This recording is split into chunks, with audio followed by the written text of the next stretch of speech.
Resenha. Oferecimento Nova Opção Turismo. Vamos viajar? Vamos com a Nova Opção.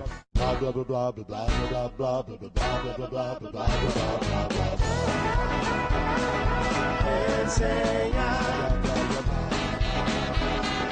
Resenha.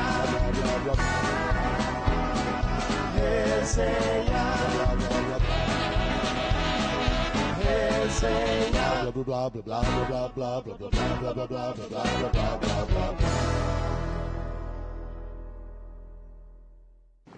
Salve, salve galera! Começando a nossa resenha de hoje aqui pela TV Sol Comunidade. O papo aqui hoje vai ser sobre artes. Eu estou recebendo um grande escultor aqui no nosso estúdio, vai bater um papo com a gente. Ele está com exposição na nossa cidade, uma exposição muito importante que marca a reabertura do Casarão Pau Preto. Estou falando do Ednei do Carmo, que vai bater um papo, contar um pouco pra gente da história, do trabalho dele. O Ednei, que é mineiro, né, Ednei? Exatamente, mineiro de Mariana. Primeira cidade de Minas Gerais. Primeira cidade de Minas Gerais? Primeira cidade de Minas Gerais. É mesmo? 1696, data de fundação. Deve ter ali naquela região muito fato histórico, muita referência para o teu trabalho, né, Ednei? Minas é uma referência, né? Principalmente para o teu trabalho de escultura e o estilo que você trabalha, o barroco, né? Não, sem dúvida. A origem das artes praticamente que marca o Brasil é Minas Gerais, até mesmo em função do Aleijadinho, que Sim. é o grande mestre, a grande referência das artes do estado de Minas Gerais. E referência mundial, né? Com certeza, referência mundial, exatamente.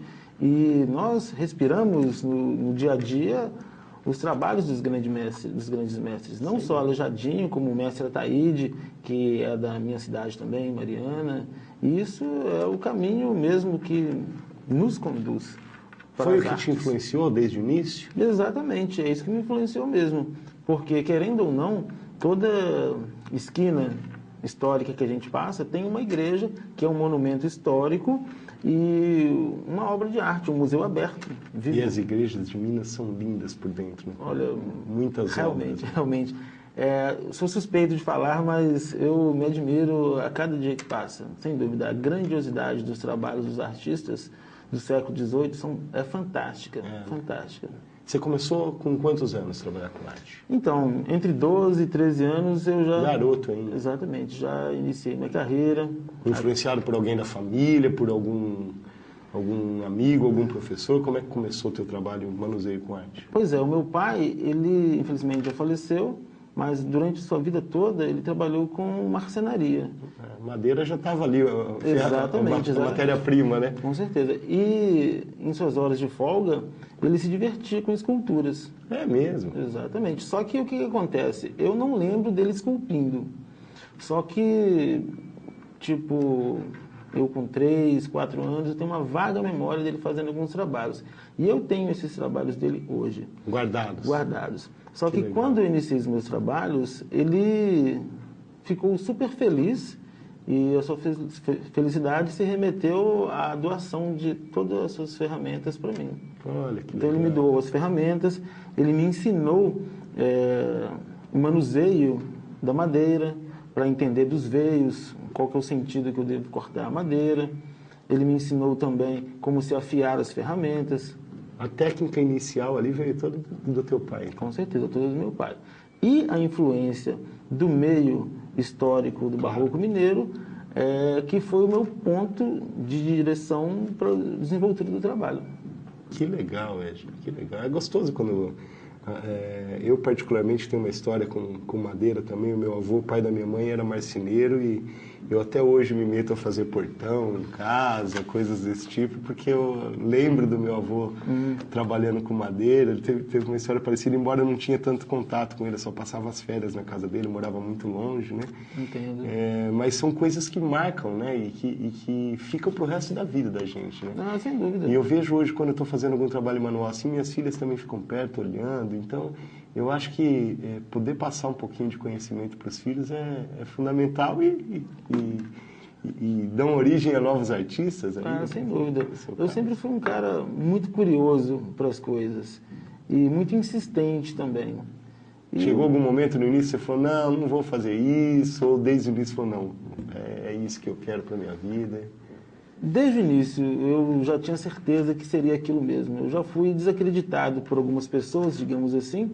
Início é sempre difícil, né? Com certeza, mas nada relevante, nada que tenha desestimulado, sem dúvida alguma. Então, deslanchei. E com todo o aparato que meu pai me oferecia, como madeira, marcenaria, então isso foi muito tranquilo para mim, porque em outra situação eu teria que estar comprando todo esse tipo de material. Sim, e aí tem os primeiros passos ali, né? Porque é muito importante saber trabalhar com a madeira, como com outros materiais também, mas saber o jeito certo de lidar com o material, né? Você falou que você faz algumas obras também, pedra-sabão.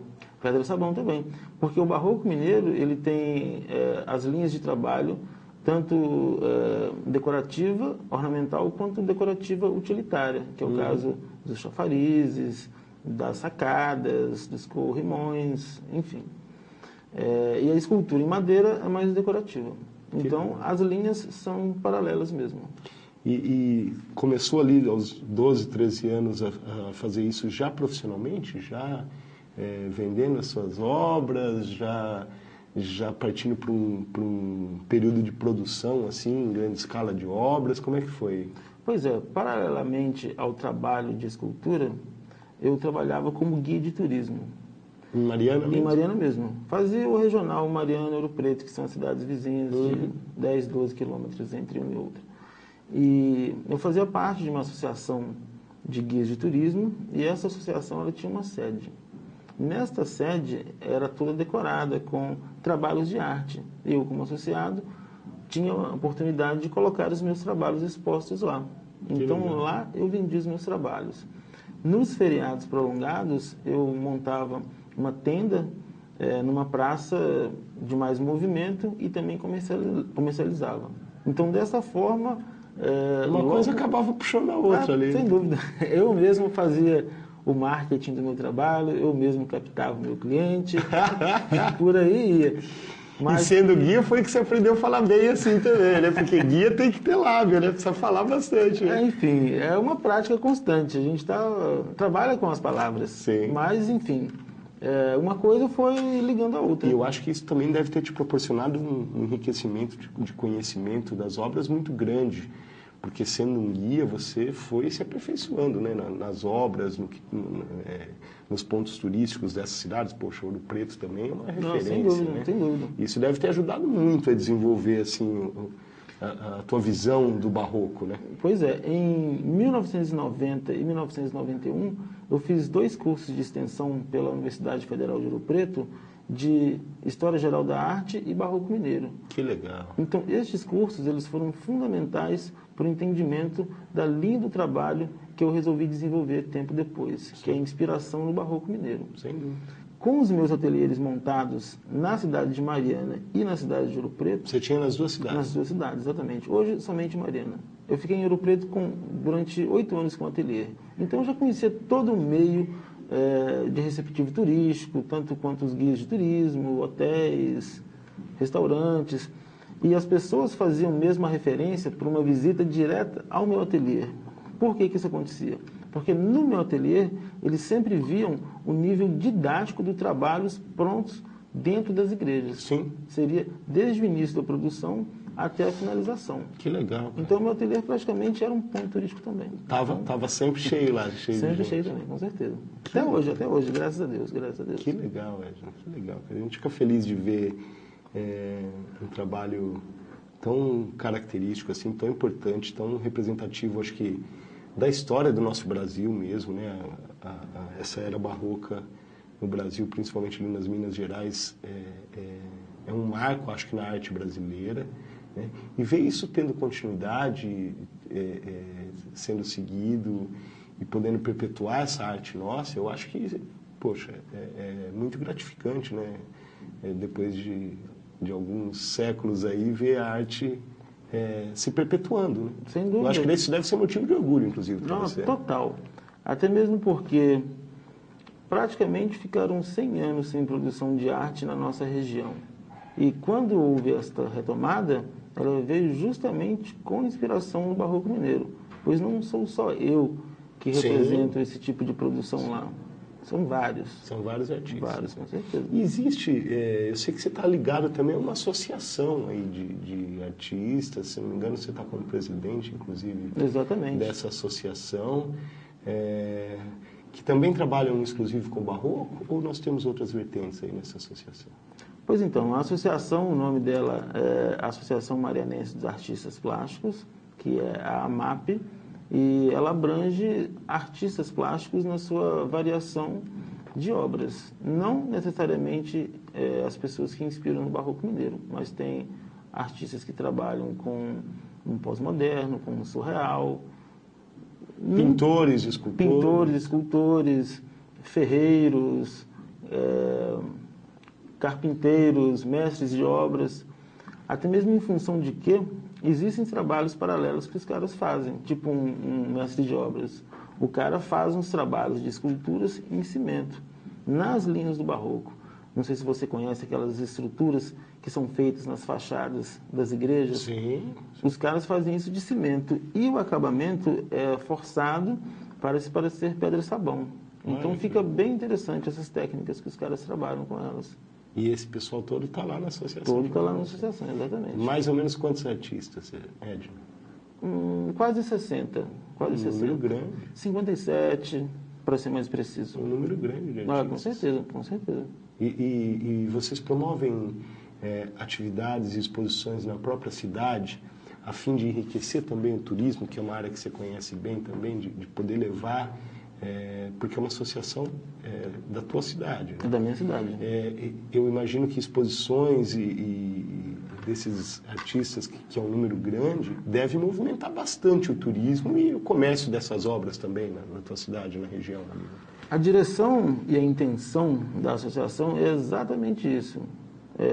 Inclusive, tem a célebre frase que se diz: todo artista tem de ir onde o povo está. Sim. Nós praticamos exatamente isso. Temos uma política de trabalhar na rua. Então, criamos um evento que é chamado Ateliê da AMAP na Rua. O que a gente faz? Saímos um domingo de manhãzinha, com as bancadas, com os cavaletes, com madeira, prevalecendo aquele estilo de feira, de artesanato. Exatamente. Que legal. Começamos a trabalhar nas ruas, e expondo também os nossos trabalhos, prontos e trabalhos inacabados. Fazemos uma interação direta com a pessoa que está visitando a nossa feira. Mesmo que seja morador ou turista, a interação é a mesma. E o que a gente faz? Promove oficinas rápidas para o visitante. Você vai me contar mais disso daqui a pouquinho. Eu vou chamar o intervalo rapidinho. Eu estou curioso, quero saber mais como é que funciona essa grande galeria a céu aberto aí. Você já me conta, tá? Será um prazer. Galera, papo muito legal aqui com Edney do Carmo, escultor. Daqui a pouquinho a gente volta com muito mais para você. Não sai daí.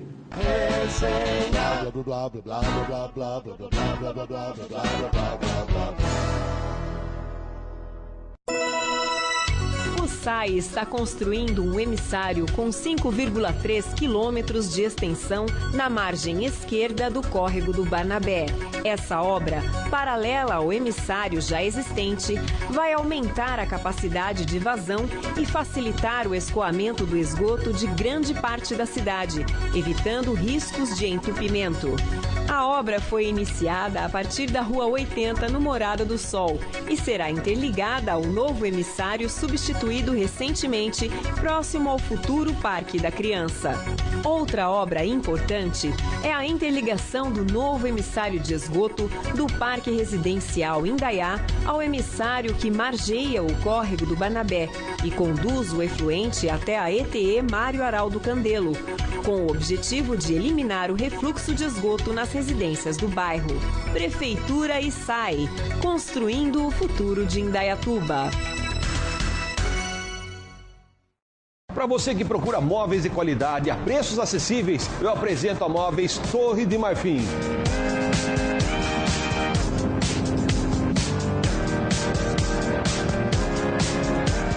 15 anos, o que há de melhor e atual em móveis para decorar a sua casa. São milhares de itens, tudo pertinho de você, aqui em Indaiatuba. Qualidade e preço é na Móveis Torre de Marfim, Avenida Visconde de Indaiatuba, 381, em frente à Praça da Liberdade.